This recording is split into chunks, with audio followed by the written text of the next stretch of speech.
The soft hum of the city echoed around me as the automatic doors of the Crescent residences slid open. The scent of polished marble and lilies filled the air. The same fragrance that used to greet me every evening, years ago, when I still called this place home. My heels clicked against the lobby floor, each sound a reminder of how long it had been since I dared to step foot here. I had promised myself I would never return. Yet here I was. The lobby looked almost identical. The cascading chandelier still shimmered like frozen rain, and the golden reception desk gleamed under the warm light. Everything looked the same. Yet it felt different, maybe because I was different. The concierge lifted his head, his polite expression faltering when he recognized me. His eyes flickered, surprise, then confusion. I gave a small nod, the kind of greeting that required no words. And that's when I heard it. A sharp, familiar voice sliced through the calm hum of the lobby like broken glass. Oh my God. Who let her in? I turned slowly. There she was, Ria, my cousin, my once closest friend, the girl I had grown up with, shared secrets and laughter with. The same cousin who had turned my life into ruin. Her designer heels clicked as she approached, her manicured nails clutching a branded purse. Beside her stood her husband, Arion, the man who used to be my fiancé. The air seemed to still. Ria's lips curved into a smile that never reached her eyes. Then, in a voice loud enough for everyone in the lobby to hear, she added with a laugh, "She's like mold, keeps coming back." The words hit harder than I expected. A few years ago, I might have flinched, maybe even turned away in shame. But now I only looked at her. Calm, unblinking. I didn't say a word. Silence, I had learned, was often louder than outrage. A few people glanced our way, residents, staff, even a few guests waiting at the reception. The tension spread through the lobby like ripples on water. Arion looked uncomfortable, his jaw tightening as he muttered, "Ria, stop it." But she didn't stop. She stepped closer, the click of her heels echoing like a challenge. "What's the matter, Maya? Lost your tongue?" "Oh wait, you lost a lot more than that, didn't you? Your job, your apartment, your little dignity. Some people just don't know when to quit." Her laughter was cruel and effortless, like it was rehearsed. I met her gaze and smiled faintly. "You're right. Some people don't." That was all I said. Ria blinked, confused by my calmness. She opened her mouth again. But before she could speak, a firm voice called out from behind us. "Excuse me? What's going on here?" 2 security guards approached, followed by the building manager, Mr. Kina, a man I remembered well. He looked from Ria to me, his brow furrowing. Ria straightened immediately. "Oh good! You're here. Please escort this woman out. I don't know how she even got in. She doesn't belong here." Her words hung heavy in the air. I remained silent, my hands clasped loosely in front of me, while the guards exchanged uncertain glances. Mr. Kina frowned, then turned toward me. The next few seconds stretched like an eternity, and then he smiled, respectfully. "Ms. Kapoor," he said, bowing slightly. "Welcome back. We've been expecting you." The entire lobby froze. Ria's smile vanished, confusion flashing across her face. "Boo, what? What did you just say?" Mr. Kina gestured politely toward me. "Ms. Maya Kapoor is the new majority owner of the Crescent residences. She's welcome here, always." The sound that followed wasn't silence, it was disbelief. Gasps, whispers, the rustle of Ria's bag as her grip loosened. Arjun's eyes widened. "Owner." I smiled softly, my gaze steady. "It's been a long time, hasn't it?" Ria's expression hardened into shock, then denial. No, this can't be possible." But it was. And the quiet satisfaction in my chest wasn't from revenge. It was from peace. Because I had finally come home.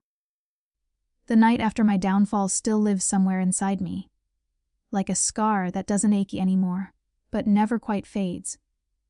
I can still see the headlines, the flashing lights outside my office, the reporters shouting questions I couldn't answer, because even I didn't understand what had happened. Company Harris embezzles funds. Maya Kapoor accused of fraud and misconduct.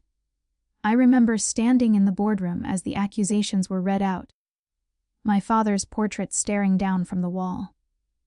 The man who built Kapoor and Associates from scratch, who trusted me with everything, who believed I would carry his legacy forward. And then, in one day, it was gone. The documents, the falsified signatures, the missing funds, everything pointed to me. I tried to explain, to protest. But my words fell flat against the tide of disbelief. I was escorted out of the office I had worked in for years, while the people I had led a week earlier whispered behind my back. And Ria stood there, pretending to cry. She even hugged me. Can you believe that? She hugged me while she and Arion watched my world collapse. Later, when I discovered what they had done, it felt like my chest had been hollowed out. Ria had always been ambitious, but I never imagined she'd sink that low, forging my signature, manipulating accounts, and then using my trust against me. And Arion, the man who once promised me forever, he stood by her side, testifying that I'd been acting strange, that I'd made reckless decisions. They didn't just ruin my reputation, they erased me. When my father died of a stroke 6 months later, people whispered that the shame had killed him. I didn't even go to the funeral. I couldn't face the pity, the judgment. So, I left. I took the next flight out of the country with whatever savings I had left. I told myself I'd never look back. The first year away was the hardest. I slept in a cramped apartment in London, working 3 jobs just to stay afloat. The days blurred into one another. Cafe shifts, night classes, long hours spent studying architecture again. This time not for anyone's approval but my own survival. I had always been my father's daughter. Structured, obedient, cautious. But failure has a way of burning the fear out of you. Once you've lost everything, you stop being afraid of losing. One winter night, while walking home through the fog, I saw a half-built building covered in scaffolding. A sign on the gate read, "Future home of Arion residences." Something about that word, Arion, struck me. It meant rebirth, in an old language I'd once read about. That night, I bought a cheap notebook and wrote the words "The Arion Group" on the cover. It was nothing then, just a dream scribbled on paper. But it became my promise to myself. Every rejection, every sleepless night, every cruel whisper that haunted me, I poured it into that dream. 5 years later, the Arion Group was no longer just a sketch in a notebook. It had grown, quietly, strategically. I studied law so no one could ever manipulate my documents again. I learned finance, real estate, corporate negotiation. I learned how to stand tall in a room full of men who underestimated me. And when the opportunity came to buy a chain of luxury properties under bankruptcy, I recognized one of them instantly. The Crescent Residences. The place where I'd once been humiliated. Where Ria had mocked me. Where Arion had looked away. Buying it wasn't just business. It was closure. I didn't do it to destroy them. I did it to reclaim what was stolen. The day the contract was finalized, I stood in the empty penthouse seat and looked out at the city skyline. The same skyline I used to stare at through tears years ago. Only this time, there were no tears. Just silence. And strength. I whispered into the glass reflection. They took everything once. But now, they'll see what I've built from the ashes. That's when I decided to return. Not as the broken girl who left in shame, but as the woman who owned the building they called their home. And deep inside, I knew the real reckoning hadn't even begun. For a moment, no one spoke. The hum of the lobby's air conditioning was the only sound between us. A low, steady whisper against the heavy silence. Ria's expression twisted from arrogance to disbelief. "You're joking, right?" she said, her voice cracking slightly. This is some kind of mistake. But the look on Mr. Khanna's face told her otherwise. The building manager, usually a stoic man, looked almost nervous now as he spoke again. No mistake, Mrs. Malhotra. Ms. Kapoor's firm, the Arion Group, completed the purchase of the Crescent residences 3 weeks ago. She's our new majority owner and property head. A gasp echoed through the lobby. Residents who had been pretending not to listen now stared openly. Even the concierge, who had once pitied me years ago, stood a little straighter. Ria blinked rapidly, as if trying to process the words. Her grip on her handbag tightened until her knuckles turned white. Arion, beside her, looked as if he'd been struck speechless. I turned my gaze toward him, and for a brief moment, our eyes met, and I saw it. Recognition. Regret. Maybe even guilt. Well, I said softly, breaking the silence, I suppose I should thank you, Ria. If it weren't for you, I might never have learned how to rebuild everything you destroyed. Her lips parted, but no sound came out. I smiled faintly, calm, steady. You were right earlier, I added, echoing her cruel joke. Mold does come back, but sometimes it returns as marble. There was a murmur among the residents. Half shock, half admiration. Mr. Khanna cleared his throat. Would you like me to arrange the conference room, Ms. Kapoor? We can finalize your orientation and management details today. I nodded. Yes, thank you. But first, I turned to Ria, whose face had gone pale. I'd appreciate it if you and your husband could step into my office tomorrow morning. There are some lease documents we need to discuss. Her head snapped up. Lease documents. I tilted my head slightly. Yes. You see, your current lease is under the previous management's name, and now that the Arion Group has taken over, all existing agreements must be reviewed. Fairly, of course. The meaning sank in instantly. Ria's hand flew to Arjun's arm, her perfectly polished facade beginning to crack. You can't just. She started, but her voice trembled. Can't I? I interrupted gently. You'll find the law is very clear when it comes to property ownership. I made sure of it. Mr. Khanna's eyes darted between us, clearly sensing the storm beneath the calm surface. But I remained composed. Years of rebuilding myself had taught me that true power doesn't need to shout. It only needs to exist. Ria stepped closer, her voice dropping to a hiss. So this is what you came back for. Revenge. I met her gaze, unflinching. No, I came back for closure.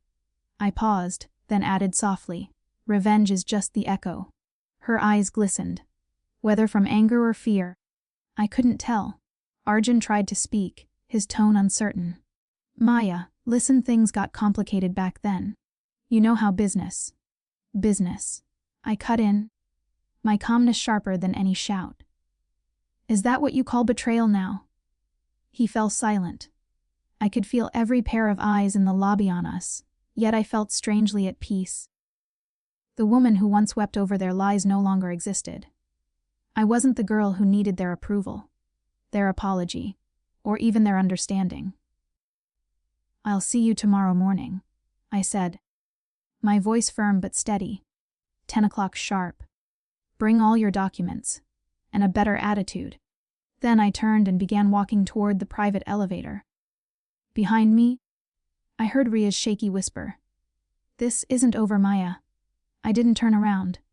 It already is, I said simply, and the elevator doors slid shut. As the elevator rose, I caught my reflection in the mirrored wall, poised, calm, and quietly victorious.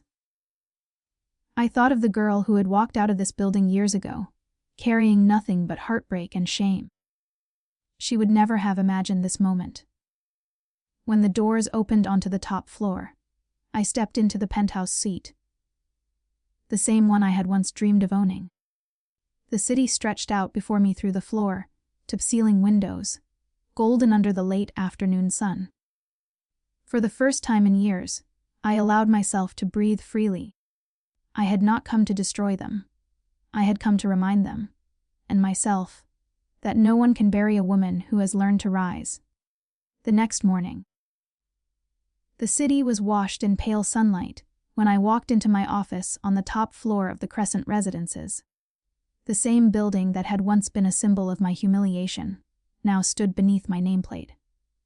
Maya Kapoor, director the Arion Group. The desk gleamed. The floor, tip-ceiling windows stretched endlessly, and the skyline shimmered like a promise fulfilled. Yet, it wasn't pride that filled me. It was calm. At precisely 10 o'clock, there was a hesitant knock on my office door.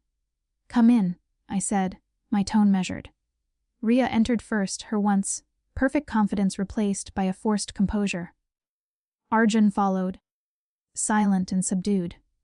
They both looked smaller somehow, not physically, but in spirit. It was strange how truth could shrink people who built themselves on lies. They sat across from me at the glass table. I didn't offer them coffee. I didn't need to. "You wanted to discuss the lease," Ria began, her voice taut. I nodded, sliding a folder toward them. "Yes. As you can see, your contract with the previous management has expired. Under the Arion Group's new ownership, all tenants must undergo a background and compliance review. Unfortunately," I paused deliberately, "you don't qualify." Ria's eyes flashed. "What do you mean we don't qualify? We've lived here for years, and failed to pay association fees for the last 3 months," I said evenly. "Our audit found inconsistencies.